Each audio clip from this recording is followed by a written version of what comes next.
Sí, esa quizás es la parte más crucial de la entrevista. Sí, hay 5 libros en los que he pensado que quizá eh,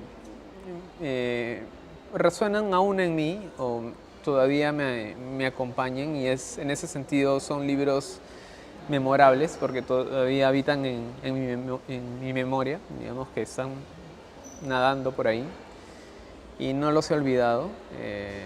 Es importante cuando uno lee y no olvida un libro, ¿no? Ese libro llega a ser importante, ¿no? Comenzaría por recomendar algo bastante, no sé, fuera de lo común, que sería Técnicas de masturbación entre Batman y Robin, de Efraín Medina Reyes, que es un autor colombiano. Es un libro que leí hace muchos años y siempre me acerco a él. Y eso bueno, es una novela, pero a la vez la novela como género admite muchos otros géneros dentro de sí, ¿no? Y lo que hace fascinante este libro es que dentro de esa novela encontramos diarios, encontramos una revista dentro de la novela, hay una narración de un grupo de personas que se va sucediendo a lo largo de la historia y se va construyendo una especie de collage dentro del libro, ¿no? Y en muchas partes resulta muy vulgar, hay una exploración de la sexualidad bastante descarnada y podría resultar fascinante, estimulante para muchos lectores. Y es un libro bastante divertido, dicho sea de paso. Ese sería el primero. El segundo, eh, el segundo pienso yendo al cuento, podría ser El elefante, de Sławomir Mrozek, que es un autor polaco que a mí me encanta. Ese cuento tiene lo que a mí me gusta en los cuentos, como hablábamos de leer por gusto, que son cuentos bastante entretenidos, pero a la vez son cuentos que en su aparente simpleza, porque son cuentos de 2 páginas, de una página, no más de 3 páginas quizá, son cuentos que en su aparente simpleza hay un mundo imaginativo alucinante, ¿no? Y uno queda admirado en cómo en 3 páginas se construye un absurdo, una cosa absurda, una cosa muy delirante, ¿no? Y sí, yo a veces, incluso cuando he sido profesor y me han dado la labor de repetir los mismos cuentos de siempre a mis alumnos, yo he agarrado este libro y lo he fotocopiado y les he dado a leer estos cuentos, ¿no? Porque de verdad son muy aptos para muchos públicos y sí, bastante recomendable en conjunto. El tercer libro que me gustaría recomendar vendría a ser otra novela, que en este caso ya hablaríamos de una novela en mayúsculas, que sería Vivir abajo, de Gustavo Faberón, que me parece una novela monumental y quizá una de las mejores novelas que se han escrito y publicado en los últimos años aquí en Perú, ¿no? Eh, Esta novela me parece que reúne los 2 elementos que más yo intento buscar cuando escribo, que es justamente un lenguaje. Esa novela tiene un lenguaje, o muchos lenguajes particulares, y es un lenguaje que también va jugando mucho con el lector, va jugando mucho. Es un lenguaje eh, que va, eh, que va construyendo capas de sentido, que dice muchas cosas, que evoca muchas cosas y también tiene este otro elemento que es la imaginación potente, ¿no? Es una novela tiene partes que son realmente, llamémosla, alucinógenas, demenciales, y a mí me causa asombro cómo estos elementos se juntan para contar cosas como las dictaduras en Latinoamérica.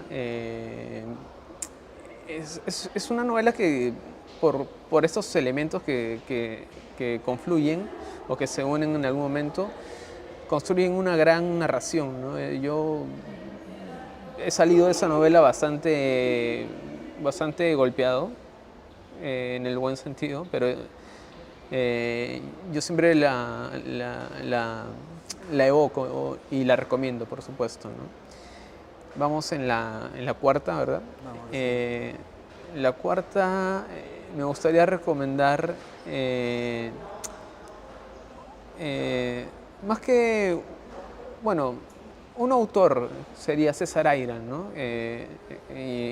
Y un título en particular que es La costurera y el viento. Este libro, a mí en principio, Aira no me gustaba, yo lo había leído hace muchos años, pero este libro no solo me reconcilió con Aira, sino que me convirtió al airanismo, ¿no? Es decir, me convirtió en un seguidor de la secta de César Aira, porque este libro quizás reúne los mejores elementos de la narrativa de Aira, ¿no? Que es este juego que propone Aira, que yo por fin entendí. Digamos que tras leer algunas conferencias de Aira, tras escucharle muchas entrevistas, entendí por dónde iban los tiros, y en este libro es donde entendí lo airiano, ¿no?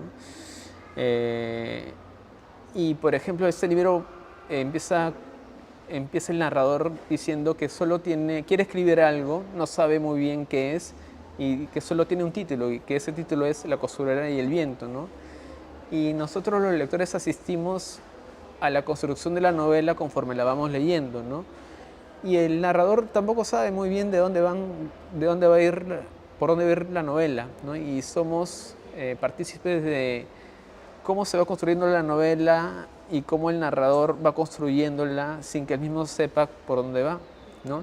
Y en algunos momentos, cuando la historia se va armando, o se va armando una especie de historia, el narrador detiene la novela y se pone a reflexionar sobre lo que dijo en el capítulo anterior, ¿no? Y sucede nuevamente, recapitula y se detiene, ¿no? Empieza a reflexionar sobre cosas como los viajes, sobre la idea de estar ausente o no, sobre los recuerdos, y recapitula nuevamente, ¿no? Y es fantástico porque de alguna manera deconstruye lo que está escribiendo dentro de la misma novela, ¿no? Y ese juego airiano me encantó. Y además tiene metáforas hermosas, Aira tiene una imaginación bastante particular o peculiar, dirían, ¿no? Y esta novela sí es un claro ejemplo de lo lisérgico que puede ser, ¿no? Y nos queda la última recomendación, ¿no? Que sería Las clases de Eve Ugart, de Liliana Villanueva. Liliana Villanueva fue una alumna de los talleres de Eve Ugart, y ella de alguna manera quiso rendirle tributo reconstruyendo los apuntes de sus talleres, ¿no? De los talleres de Eve Ugart, y hizo una compilación de estos apuntes que ella tenía, más me parece algunas conferencias de Eve Ugart, y lo que hizo fue armar un libro hermoso, ¿no? Donde nos habla la misma Eve Ugart sobre consejos de escritura, ¿no? Que vienen bien para todos, es decir, para quienes empiezan a escribir como para quienes ya han publicado, porque quienes han publicado quizá puedan encontrar nuevas luces, podrán encontrar consejos que podrían valorar o desestimar, Pero creo que lo que me interesa mucho en este libro es haber descubierto esa persistencia que tiene Eve Ugar en- o esa insistencia en que el escritor tiene que mirar, ¿no? Tiene que observar mucho para escribir, ¿no? Y uno a veces se olvida de eso, ¿no? Uno a veces se olvida de que hay que estar muy conscientes de la realidad para captar su esencia, ¿no? Y nos menciona, ¿no?, que hay que observar a las personas, observar cómo dicen lo que dicen, ¿no?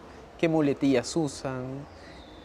Y es ahí cuando nace la literatura, ¿no? Ella habla de observar tanto que podamos recoger la luz de eso que estamos observando. Sí, esas serían mis recomendaciones.